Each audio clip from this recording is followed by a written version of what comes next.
Well, all right, people. So I decided to subject myself to the torture of watching a few hours of WWE content, and I'm here with my first review, and I think probably since January. I think I reviewed the Rumble. So here we go. Let's get into it. I'm gonna review it on a macro level first, kind of just looking at the show as a whole. And I mean, this is Survivor Series. This is I was talking in my previous video how Survivor Series is probably WWE's top three pay per view, top three or four pay per view of the year. And I first made the observation that there was no title matches on this show, and that really hurt it. Secondly, there was nothing big that happened on this show that you would look at it and be like, "Oh, that was a great pay," that was a great moment. That was a, like a moment we wouldn't typically see on a Raw. I mean, you had some nice matches here. I wouldn't say any great matches. You had some nice matches, but you didn't have any like pay per view moments. You didn't have any great moments. It was kind of like an episode of Raw, to be honest. I mean, it didn't have that pay per view feel to it. So we first started off with the 5-on-5 not battle, the 5-on-5 traditional Survivor Series match. Now this is usually like the headline of the show, and if not the headline, like it's up there with the top two or three matches on the Survivor Series card. This was just felt like another match. I mean, it only had to be about 15 or 20 minutes long, and it was just it was an all right match. I wrote. Let me just go over my notes here. So apparently Rollins is the Messiah now or some bullshit. I mean, what the fuck is going on with this? I mean, Rollins had talent, and I always said from day one that I thought he was the top talent from the Shield. Um, but he just looks like a fool now. You got Otis coming out there. Look, I hate Otis. Looking like a retard. He's like fucking humping the air. I mean, I don't know what the fuck they got going with him. Um, and I'm just looking at the people in the ring, and they just don't seem like stars. Usually they load the Survivor Series team with like guys who, are big names, but maybe this just comes down to once again WWE's inability not to build new stars. But I mean, it just seemed like a bunch of guys in there. Um, so Owens, I thought Owens had a funny moment there, attacking Matt Riddle's leg. Rollins just sacrifices himself. I don't know what the fuck was up with that. Like, again, this shit just doesn't make any sense. Raw ends up winning 5-0, which is like, well, why? Like, so you don't get any excitement. It doesn't come down to like 2-on-1 or 1-on-1. There's no sole survivor. Like, like why? you know? Um, it just didn't feel like a big time match. I mean, like I remember watching the Survivor Series match from a couple years ago where they had Sting debut. It was a long ass match. It was great. It had good moments, but this one was only like 15 or 20 minutes maybe. It just felt like not like a pay per view match. It was a good ending though with Keith Lee. I think he like caught somebody out of the air and power bombed them. That was a good ending. I mean, I'm gonna give the match 2 out of 5 stars. I mean, it was an all right match. It had some nice spots in there, but it just didn't feel big time. And then we had um, the Street Profits defeating the New Day. I thought the New Day really looked like fools in there because they were kind of like dancing to the Street Profits song when they were coming down to the ring. It's like you're facing these guys. I mean, don't you want this to seem like? I mean, this should feel like New Day wants to go over the, like you would want to beat your opponent, right? I mean, think of any sports game. Like you wouldn't be dancing to your opponents coming out to your opponent's entrance, would you? No, you would be. Your mind would be in the game. You'd be like, oh, let's beat these guys. Let's beat these guys. So I mean, it just didn't feel like a competitive match, and I hate when they overdo that, where you got one team or opponent like congratulating the other opponent or not taking them seriously because they're both baby faces. Like I just don't like that. But this was a fast-paced match. It was a good match. I don't think there was actually any rust holds in this match. It was always always shit going on. So it was a good match. There was a little bit of story behind it in the fact that, like, even though I didn't watch the Raws or the SmackDowns previous to this, I could tell like the Street Profits are an up and coming team because I never saw them before really. And they kind of made the story like, oh, can they knock off the New Day, the team that's kind of been on the top of the tag team division for the last few years, or probably now, what, 5 years, maybe even longer. So there was a little bit of story behind it, which I enjoyed. However, I wish the New Day just would have taken it a little bit more seriously at the beginning, and then I don't like the over hugging at the end. Like, like when you get beat by somebody, don't you want to come back stronger and you know beat them? Don't you want to take them serious? You take the fucking contest seriously when they're coming down for their introductions and not dance to their theme song. I mean, I get a handshake after the match, but this was just overdone. Um, I'm going to give the match 3.5 out of 5 stars, though, because it was a good match and I did enjoy the wrestling.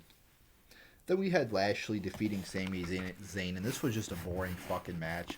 They brought Lashley back for some fucking reason. I mean, I don't know. But this match just sucked. I gave it 1 out of 5 stars. Not a good match here. Then we have Sasha Banks defeating Asuka. This was a good match. It had some good grappling in it. It was, again, a fast-paced match. I enjoyed it. Wasn't a great match, but, it was a good match. Was not a big fan of the roll-up finish. Would have preferred a more definitive ending. But this was a good match. I'm going to give it 3.25 out of 5 stars. Then, unfortunately, we had a couple good matches, right? So, not a terrible. But then you get this fucking backstage segment with a 24/7 title. And this is basically the PG version of the hardcore title. And I get that this is not going to be on the level of the WWE title, or it probably shouldn't even be on the level of like your secondary belts, like the IC title or the US title. But they can put a little bit more thought and a little bit more seriousness into this title. They got a fucking chicken running around backstage, the gobbledygooker with the belt. I mean, what the fuck is going on here? I get you could incorporate a little bit more comedy into the show. You could incorporate comedic moments into the show. But you don't got to do it at the expense of your titles. You don't have to do foolishness like this. And you don't also have to... I'm sure Vince McMahon was laughing up a storm about this. But you don't have to have somebody running around in a chicken out. I mean, that's like comedy for people that are not even in middle school. I mean, people in middle school don't even find this funny. A fucking second grader might. But it's like, this is comedy for kids that are fucking 7 years old. I mean, come on. And, I mean, the PG era has really ruined comedy in wrestling.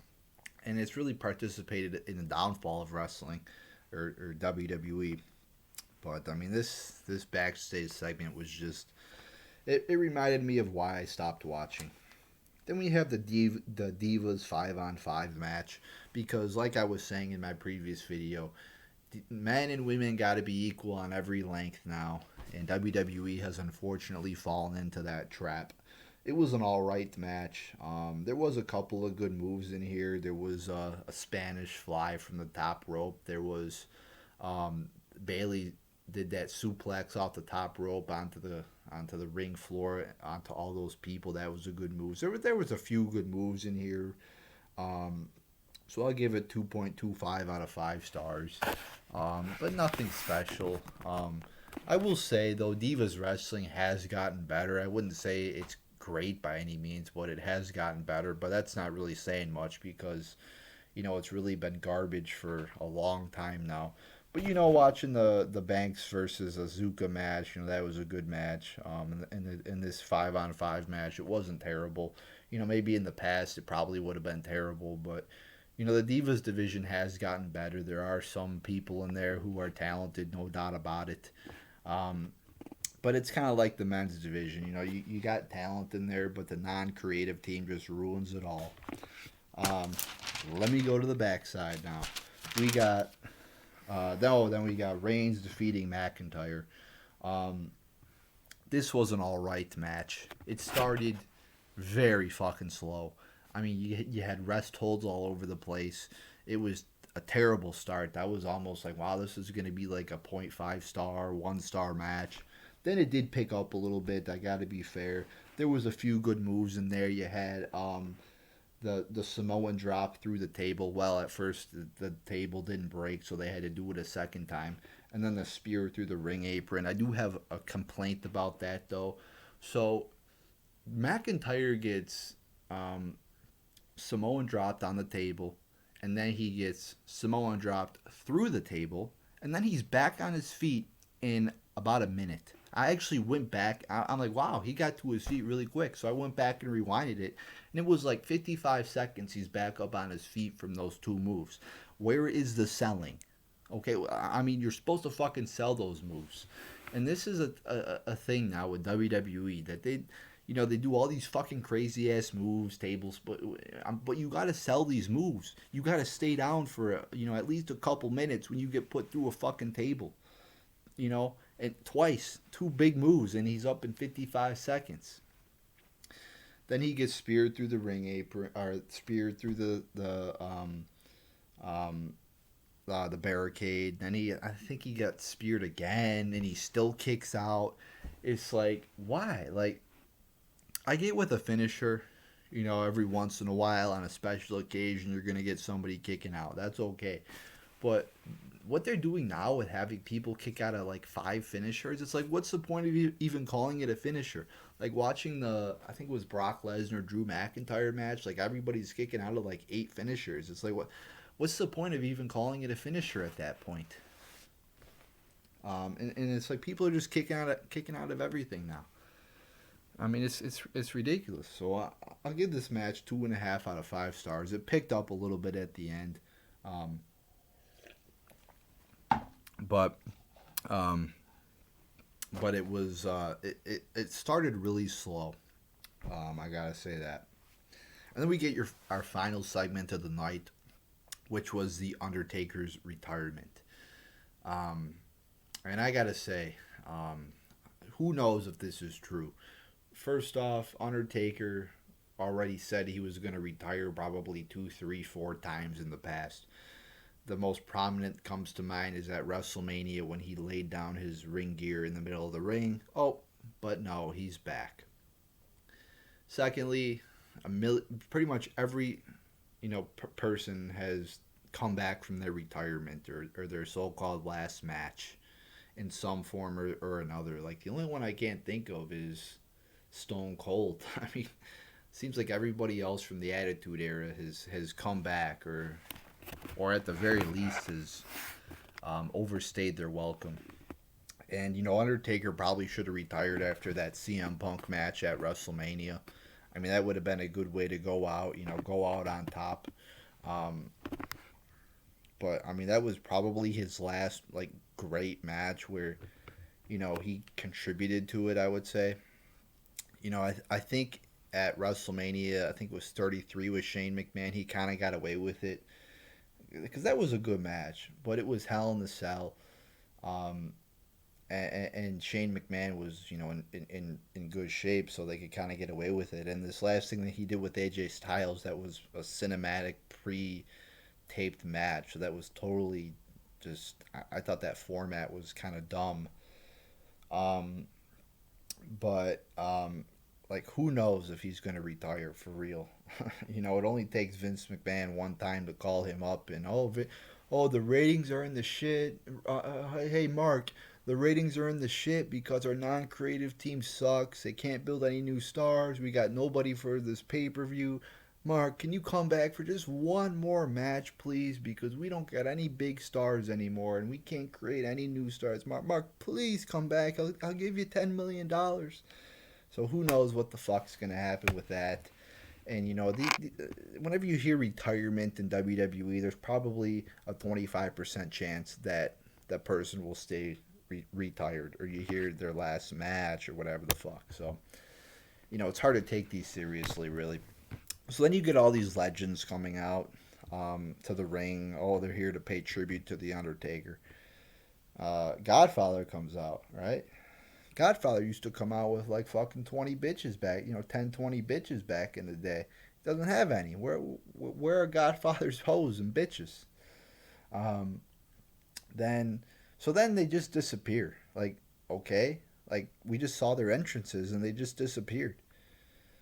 Then Undertaker comes out, and because WWE has to fuck everything up, they play this like weird ass intro for the Undertaker in the first minute, and then they go to his traditional theme song. Like, why would you even do that?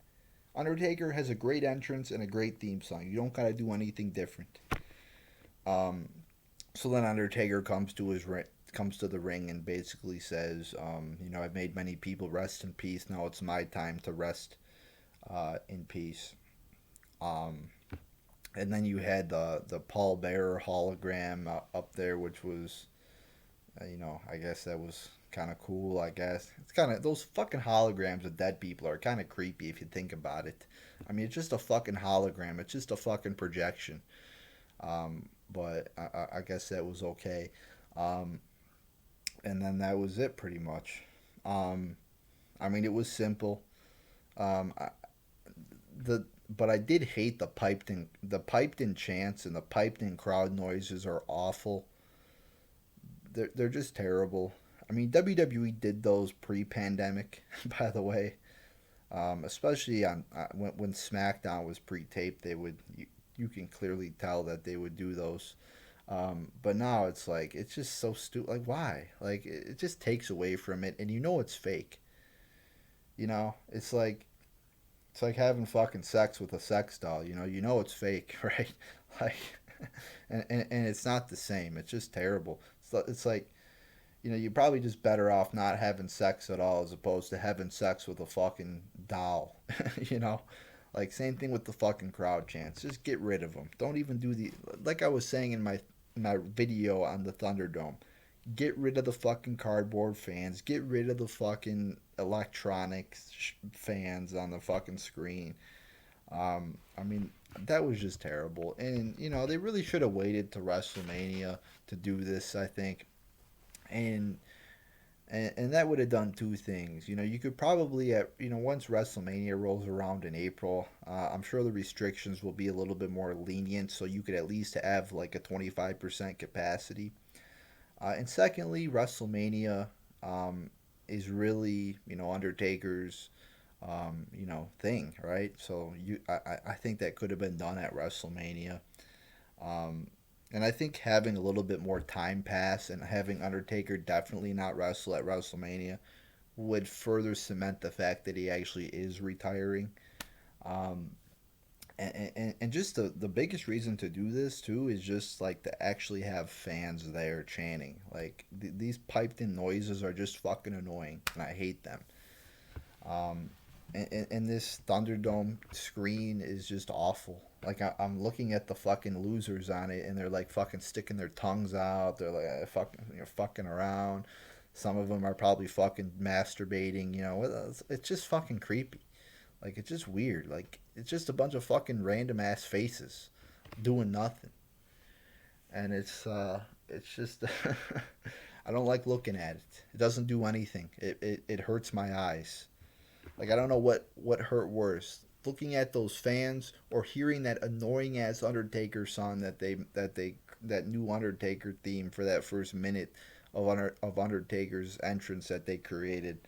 Um, but like I was saying, this show had a few good matches on it. I wouldn't say any great matches. It had a few good matches on it.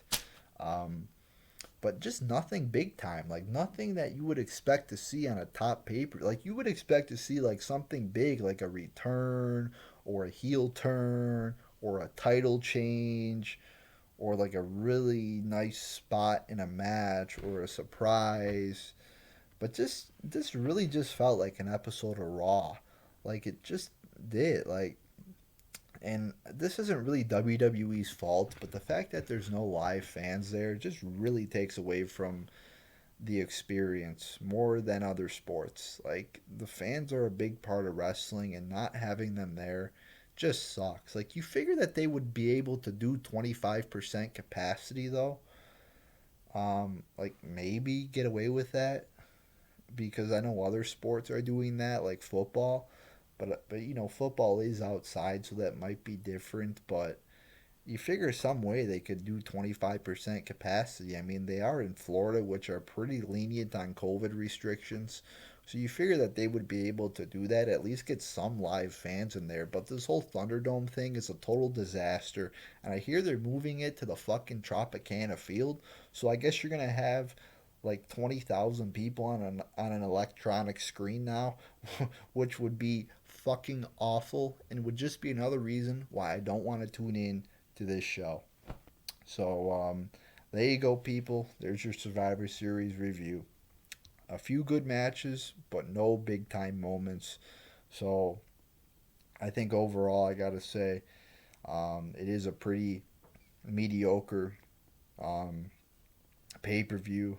And the Undertaker segment, you know, I mean, it was okay, but like it was what it was. Like you know, you pretty much knew what you were gonna get, right? I mean, this was nothing out of the ordinary with it. It's not like, oh wow, it was such a great segment. Like it was okay. Like he came down to the ring, he said a couple sentences, and he left. And I guess you got to see a couple legends, but you just pretty much got to see their entrances. Like it was nothing out of the ordinary. Um, And I mean that's pretty much it, people. So probably won't be watching much WWE in these coming months. I mean this was enough. This was hard enough for me to get through. I mean just the last point. It's just the everyday common person. Like I consider myself a pretty average person. Like I don't make a fucking $10 million at my job. You know I make a pretty average salary. Um, as compared to the average American. You know, I fucking work 40 hours a week. I got other hobbies. I'm a pretty average guy, right?